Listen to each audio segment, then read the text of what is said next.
ఈరోజు మనతో పాటు స్పెషల్ గెస్ట్ ఉన్నారు. ఆయన ఎవరో కాదు, మీ అందరికీ తెలుసు. So vedic astro numerologist doctor Srisailam గారు. నమస్తే సార్. నమస్తే. ఎలా ఉన్నారు సార్? బాగున్నా. సో చాలా గ్యాప్ వచ్చింది అనుకుంటా, మన ఇంటర్వ్యూ తర్వాత మళ్ళీ చాలా రోజుల తర్వాత ఇంటర్వ్యూ ప్లాన్ చేస్తున్నాం. సో అంటే మీరు అంటే ఎంతో రీసెర్చ్ చేసి ఉంటారు నాకు తెలిసి. అంటే మీ రీసెర్చ్ ప్రకారం అసలు మోక్షం అంటే ఏంటి, అసలు అది నాకు లభించాలంటే నేను ఏం చేయాలి? జననము, వృద్ధాప్యము, వ్యాధి, మరణము, ఈ 4 పొందకుండా ఉండే స్థితినే మోక్షము అంటాము. ఇది మన కర్మ మీద ఆధారపడి ఉంటుంది. యాక్చువల్గా మన కర్మ మీద ఆధారపడి ఉంటుంది. ఎట్లా అంటే మోక్షం అనేది బతుకున్నాగానే సాధించాలి. అందరూ మరణించిన తర్వాత వస్తుంది మోక్షం అని అంటారు, కానీ తప్పు అది. ఎట్లా అంటే ఇప్పుడు నేనేమన్నా జననము, వృద్ధాప్యము అంటే ముసలితనము, తర్వాత వ్యాధి, తర్వాత వచ్చేదేంది మరణము.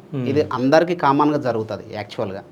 అయితే ఈ మధ్యన జరుగుతున్నటువంటి కర్మ ఫలితం మొత్తం అంటే ఈ మరణం దాకా పొందేటువంటి కర్మ ఫలితం మొత్తం కూడా దేని మీద ఆధారపడి ఉంటే మనం చేసేటువంటి మంచి మంచి విషయాలు కర్మ మీద ఆధారపడి ఉంటుంది. ఫస్ట్ ఆఫ్ ఆల్ ఇలాంటి కర్మలు చేయాలి అంటే ఇప్పుడు మరణించడము ఎంత నరకమో జననం పొందడం అంటే మళ్ళీ పుట్టడం కూడా అంతే నరకం యాక్చువల్గా. ఈ రెండింటి మధ్యలో ఏముంటుందంటే మనం చేసేటువంటి ఈ మోక్ష స్థితిగతులు ఏర్పడి ఉంటాయి. అట్లా అంటే ఉదాహరణకు మరణించేటప్పుడు పెయిన్ ఎట్లా ఉంటుందో తెలుసా?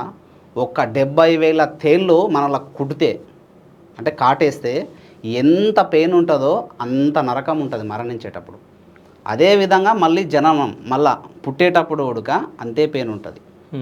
ఎందుకంటే ఇప్పుడు తల్లి గర్భంలో 9 నెలలు ఉంటాడు ఆ పిల్లవాడు. ఎలా ఉంటాడు?